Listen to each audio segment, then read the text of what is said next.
Assalamualaikum warahmatullahi wabarakatuh. Selamat malam pemirsa. Sudah siap untuk mengikuti beragam informasi-informasi terkini malam ini, tepatnya di edisi 6 Mei 2015. Saya Munawar Husni bersama Anda, tentunya dengan beragam informasi-informasi yang akan kami hadirkan di Nuansa Lombok malam ini.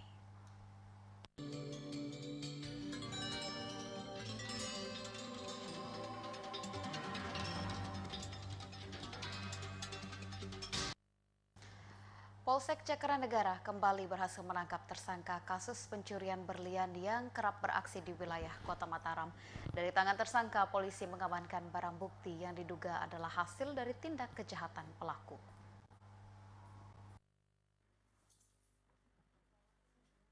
Warga Desa Gerung Butun, Kelurahan Mandalika, Sandubaya, inisial I, berusia 20 tahun, harus mempertanggungjawabkan perbuatannya di balik jeruji besi Mapolsek Cakranegara atas dugaan tindak kejahatan yang dilakukannya itu.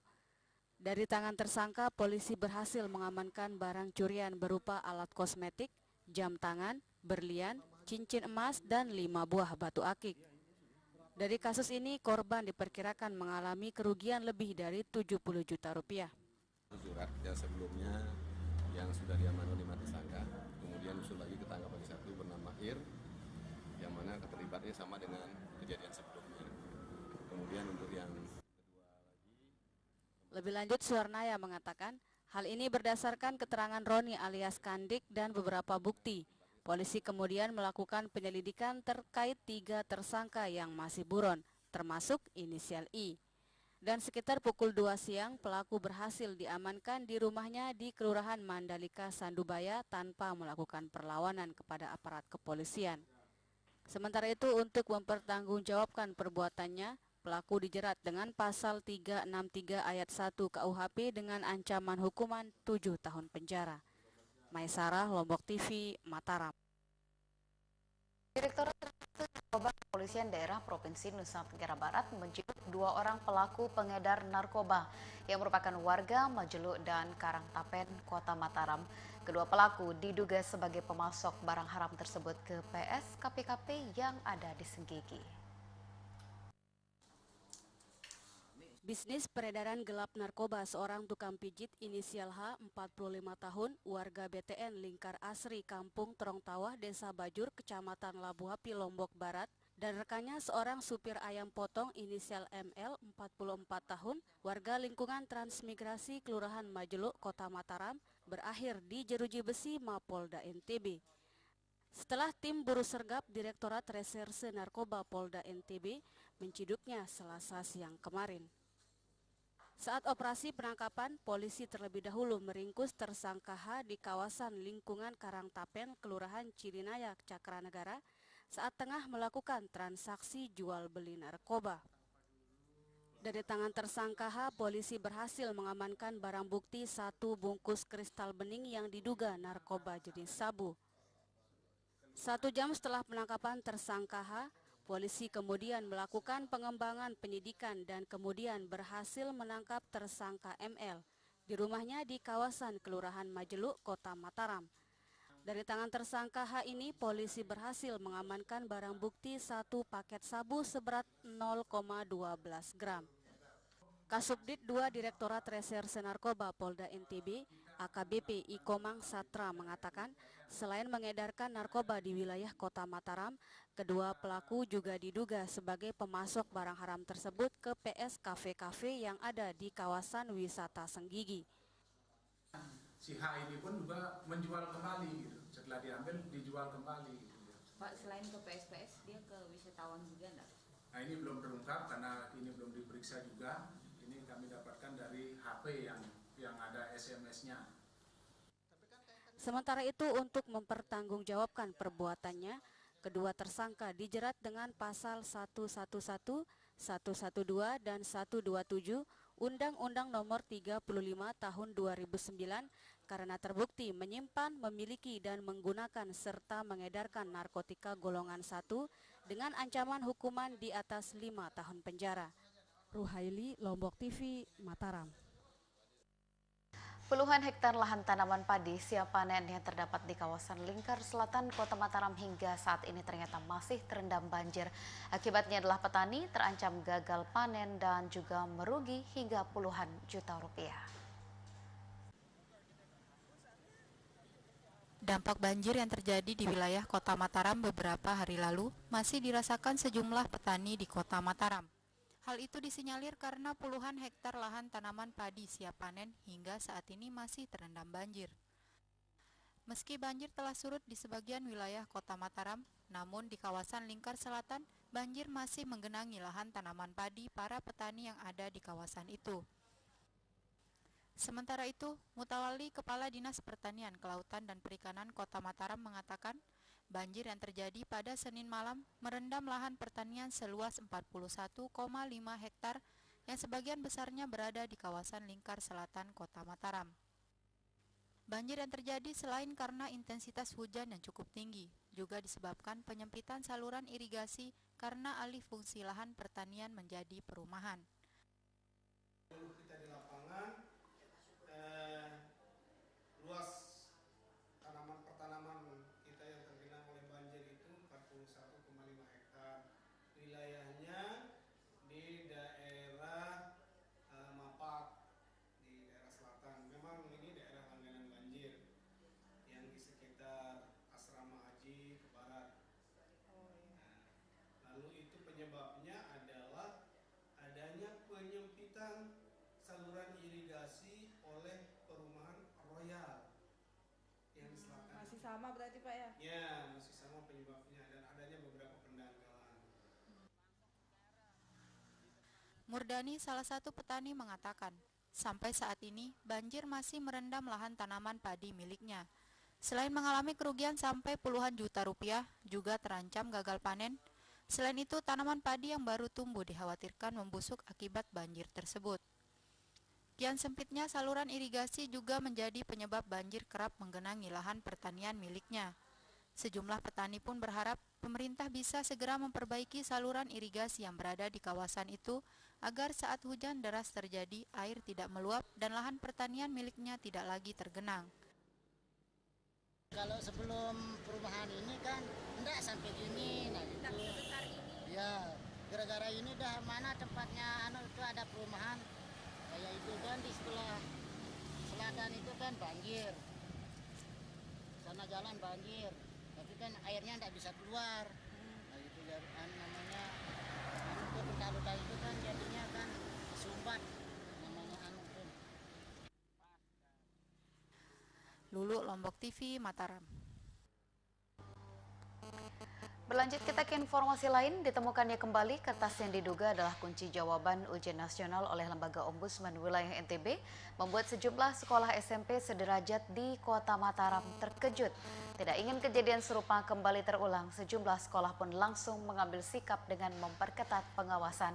Salah satunya adalah dengan meminta bantuan pihak keamanan yang melakukan sweeping di sekitar sekolah sebelum pelaksanaan ujian nasional dimulai.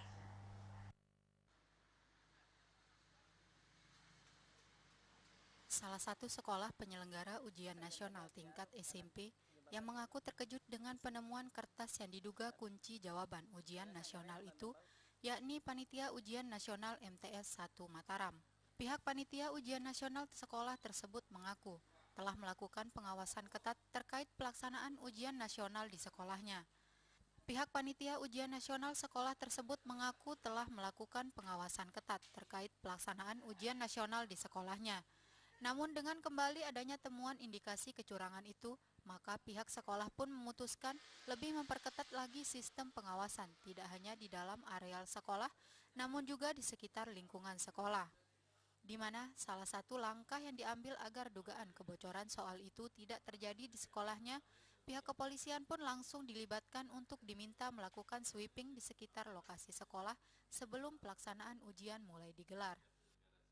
Polisi kalau ada dari keliling di lokasi-lokasi yang memungkinkan untuk transaksi itu. Berarti pagi harinya itu ada syuting juga? Iya, kalau di sekolah nggak ada. Maksudnya di luar? Ya.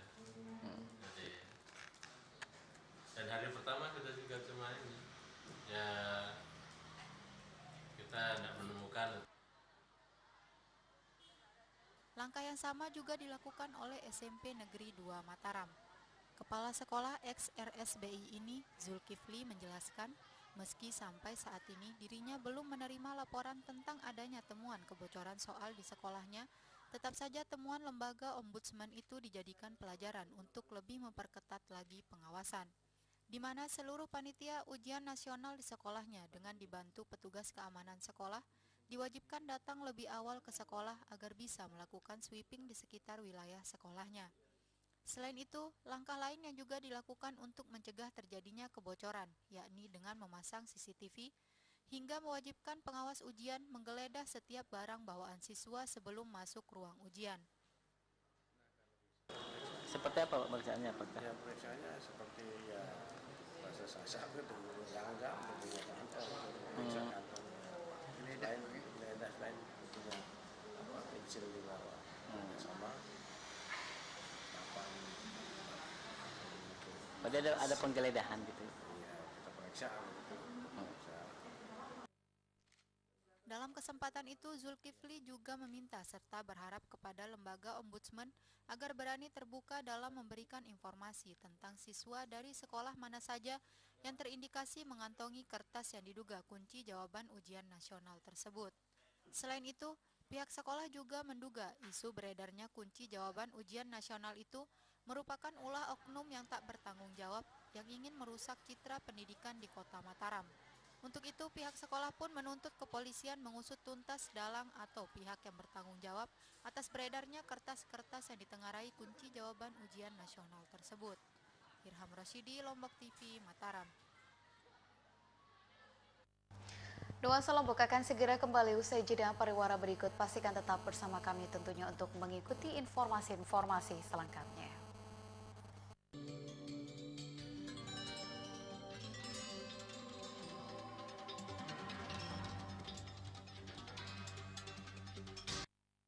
Acara ini dipersembahkan oleh MCO, merubah yang biasa menjadi luar biasa.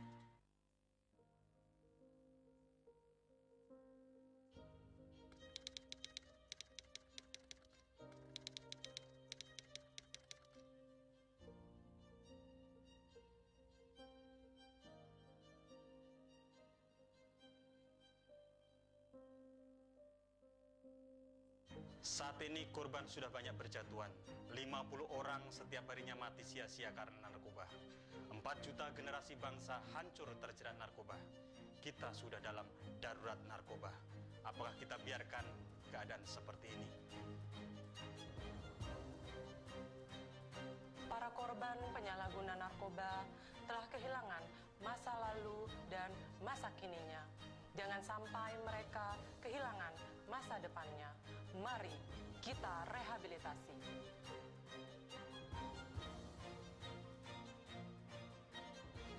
Jangan takut, penyalahguna narkoba. Ingat, sekali lagi, penyalahguna narkoba bukan pengedar atau bandar, tidak dipidana. Dan melaporkan diri ke institusi penerima wajib lapor. Ayo kita sukseskan gerakan rehabilitasi 100.000 penyalahguna narkoba. Mari kita selamatkan Kota Mataram dari penyalahgunaan narkoba menuju Mataram maju, religius dan berbudaya. Sekarang juga.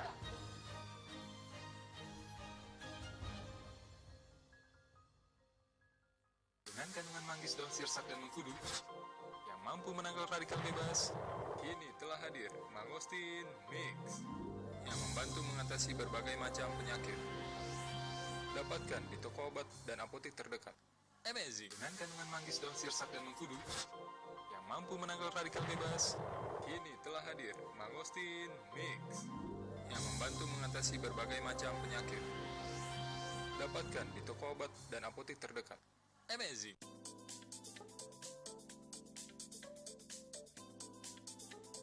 Assalamualaikum warahmatullahi wabarakatuh. Selamat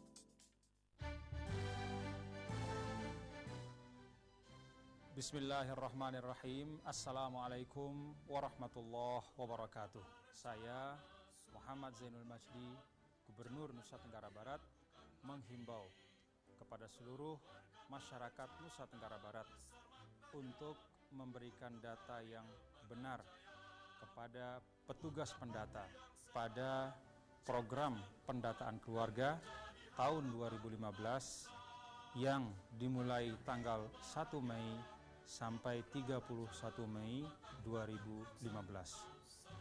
Dengan program pendataan keluarga ini, mari bersama kita wujudkan data keluarga by name, by address untuk kepentingan perencanaan dan pelaksanaan program berbasis keluarga serta program-program pembangunan lainnya di seluruh tingkatan wilayah. Mari sukseskan program pendataan keluarga 2015. Terima kasih.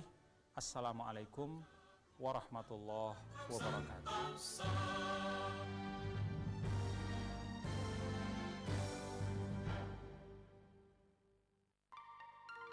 Selamat datang di dunia warna MQ. Warna adalah karakter, inspirasi, ekspresi, lambang dan harapan.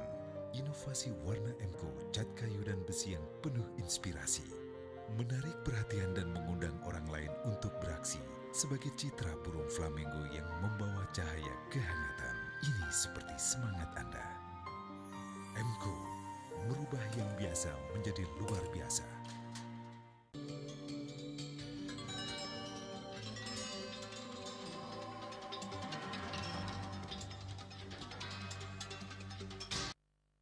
Anda kembali bersama kami di Nuansa Lombok malam ini. Anggota Komisi 7 DPR RI, Kurtubi meminta PT PLN Wilayah Nusa Tenggara Barat untuk menambah kapasitas pembangkit guna memenuhi pasokan daya listrik di NTB. Sistem perpanjangan operasi mesin sewa yang dilakukan oleh PLN selama ini dianggap tidak mampu menjawab kebutuhan listrik di NTB untuk jangka panjang. Makanya Cilacap sudah tidak ada masalah di soal lokasi. Hal itu ditegaskan Kurtubi, anggota Komisi 7 DPR RI saat melakukan reses ke kantor PT PLN wilayah NTB di Mataram Rabu pagi tadi. Menurut politisi Partai Nasdem ini, untuk memenuhi pasokan listrik di NTB, maka dirinya meminta agar PLN melakukan penambahan kapasitas pembangkit di sejumlah lokasi, sehingga kebutuhan listrik untuk jangka panjang di NTB dapat terpenuhi tanpa terjadi defisit daya seperti yang terjadi saat ini. Sistem perpanjangan operasi mesin sewa yang dilakukan PLN dalam memenuhi pasokan listrik di Pulau Lombok dan Sumbawa sejauh ini dianggap tidak mampu menjawab kebutuhan listrik di NTB untuk jangka panjang. Saya dapat memahami dengan solusi sewa ini solusi yang cepat untuk menanggulangi kekurangan kapasitas, untuk sedikit menghilangkan atau mengurangi pemadaman listrik. Pakai sistem sewa yang semuanya itu atau sebagian besarnya itu berbahan bakar BBM. Tapi untuk jangka panjang, saya sebagai anggota Komisi 7 menyarankan kepada PLN, khususnya di PLN Nusa Tenggara Barat ini, untuk mendorong, mempercepat penambahan kapasitas pembangkit. Selain meminta PLN menambah kapasitas pembangkit, Kurtubi juga menyarankan agar PLN melihat indikasi perkembangan kelistrikan di NTB tidak hanya dari perspektif elektrifikasi rasio, namun PLN juga harus melihat konsumsi listrik per kapita sehingga akan terlihat tingkat kesejahteraan masyarakat dengan menggunakan listrik. Penggunaan listrik diharapkan tidak hanya untuk keperluan penerangan, namun juga bisa digunakan untuk keperluan usaha mandiri sehingga bisa memberikan kesejahteraan. Sementara itu, kedatangan Kurtubi ke kantor PLN wilayah NTB di Mataram diterima langsung JMPT PLN Dwi Kusnanto beserta jajarannya, di mana kedatangan Kurtubi sebagai anggota Komisi 7 DPR RI Dapil NTB untuk melihat perkembangan kelistrikan di NTB. Berbagai persoalan kelistrikan yang terjadi di NTB pun disampaikan JMPT PLN, diantaranya rencana untuk membangun sejumlah mesin pembangkit di sejumlah lokasi. Selain itu, keinginan pihaknya untuk membeli excess power PT Newmont dengan kapasitas 5 MW juga tak lupa disampaikan kepada Komisi 7 DPR RI yang membidangi masalah pertambangan dan kelistrikan. Di mana dalam kesempatan ini Kurtubi juga mengungkapkan rasa kecewaannya terhadap sikap PT Newmont yang belum memberikan jawaban atas keinginan PT PLN tersebut. Padahal pembelian excess power itu untuk memenuhi pasokan listrik di Pulau Sumbawa yang masih mengalami defisit daya. Dedi Supiandi, Lombok TV, Mataram. Di sisi lain, General Manager PT PLN Wilayah NTB Dwi Kusnanto menjanjikan tidak ada pemadaman listrik pada bulan puasa mendatang. Dari kapasitas pembangkit saat ini menurutnya lebih tinggi daripada beban puncak, kendati cadangan belum memenuhi 20%. Sehingga ia memastikan selama bulan puasa daya listrik aman selama tidak ada gangguan di luar sistem. Kepastian tidak adanya pemadaman listrik pada bulan puasa mendatang disampaikan JMPT PLN Wilayah NTB Dwi Kusnanto seusai melakukan dengar pendapat bersama anggota Komisi 7 DPR RI Kurtubi Rabu pagi tadi di Mataram. Di mana PLN tegasnya akan mengupayakan agar tidak terjadi pemadaman selama bulan puasa. Karena bila melihat kapasitas pembangkit yang dimiliki PLN saat ini, ungkapnya lebih tinggi daripada beban puncak meski cadangan belum memenuhi 20%. Namun dirinya memastikan selama bulan puasa kondisi pembangkit aman selama tidak adanya gangguan di luar sistem. Ya, insya Allah aman. Mohon doanya. Artinya bahwa secara kapasitas pembangkitnya masih lebih tinggi daripada beban puncaknya. Ya sekalipun tidak terlalu besar ya, karena cadangan kita kan masih belum memenuhi 20%. Tapi insya Allah kalau untuk normal ini masih cukup, dan insya Allah bulan puasa lebaran pembangkit kita baik di Lombok semua maupun Bima aman, kecuali mudah-mudahan doakan nggak ada gangguan di luar. Lebih lanjut, Dwi Kusnanto menambahkan daya pembangkit untuk sistem Lombok memiliki beban 190 MW ditambah spare 11 MW sehingga kemampuan daya bisa mencapai 201 MW. Dari jumlah daya pembangkit yang dimiliki itu, tegasnya maka diharapkan selama bulan puasa nanti tidak akan ada gangguan seperti pemadaman bergilir. Dedi Supiandi, Lombok TV, Mataram. Ya, pemirsa, Saifuddin, penderita paru-paru basah kronis dan pembengkakan jantung asal lingkungan Karangtaliwang, Kelurahan Karangtaliwang, Cakranegara, membutuhkan uluran tangan dari para dermawan. Keterbatasan ekonomi keluarga membuat remaja berusia 17 tahun ini tidak maksimal dalam mendapatkan perawatan medis guna pengobatan penyakit yang telah dirasakannya sejak 1 tahun yang lalu.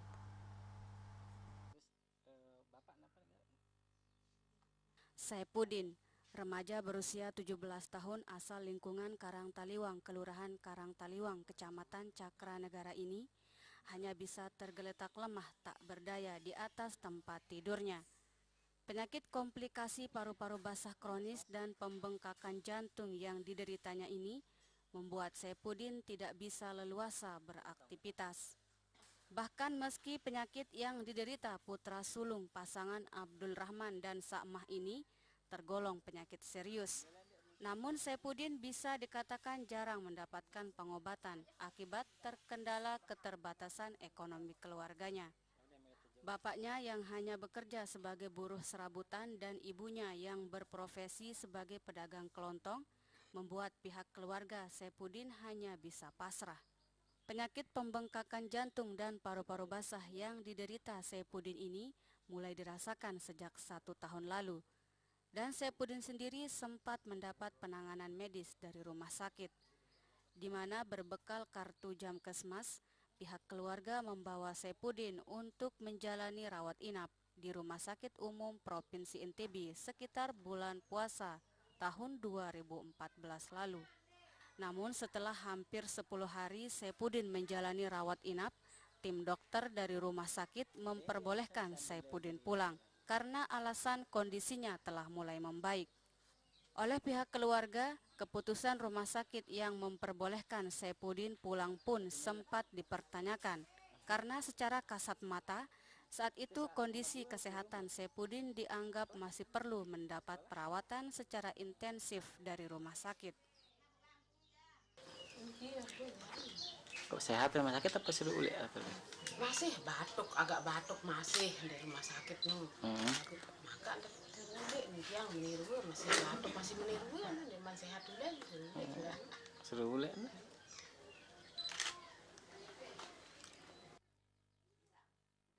Dan benar saja, semenjak saat itu kondisi kesehatan Saifuddin kian hari kian memburuk. Bahkan Saifuddin yang sebelumnya masih bisa berjalan, mulai mengalami kelumpuhan. Terlebih pihak keluarga sadar selama menjalani perawatan di rumah, Saifuddin tidak optimal dalam memperoleh pengobatan karena keterbatasan biaya. Dan kini dengan sangat terbatasnya kemampuan ekonomi keluarga, kedua orang tua remaja yang tak pernah bersekolah ini pun sangat mengharapkan belas kasihan serta uluran tangan dari para dermawan agar bersedia membantu untuk memenuhi biaya pengobatan yang dibutuhkan untuk kesembuhan Saifuddin, remaja berusia 17 tahun penderita pembengkakan jantung dan paru-paru basah kronis tersebut. Irham Rosidi, Lombok TV, Mataram. Dan informasi yang baru saja Anda saksikan menutup jumpa kita di Nuansa Lombok untuk edisi malam ini. Akhirnya saya Munawwarah Musni pamit undur. Terima kasih Anda telah bersama kami. Wassalamualaikum warahmatullahi wabarakatuh. Selamat malam dan sampai jumpa.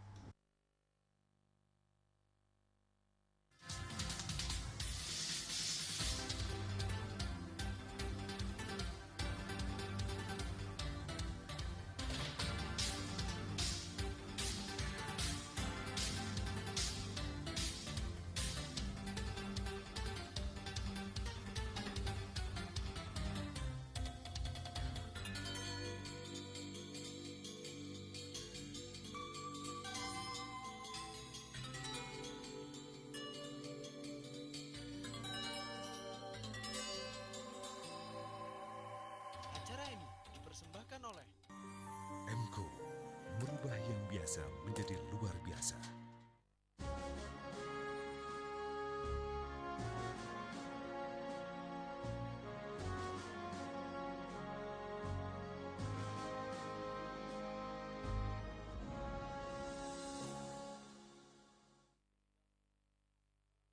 Minyak dari ladang di Blok Cepu, tapi hingga kini target tersebut belum terrealisir. Kita akan melihat apa yang terjadi di sana, problematika di seputar beroperasinya Blok Cepu. Kemudian juga kita akan membahas apa kerugian yang dialami negara akibat terlambat beroperasinya Blok Cepu. Saya Ani Budiman.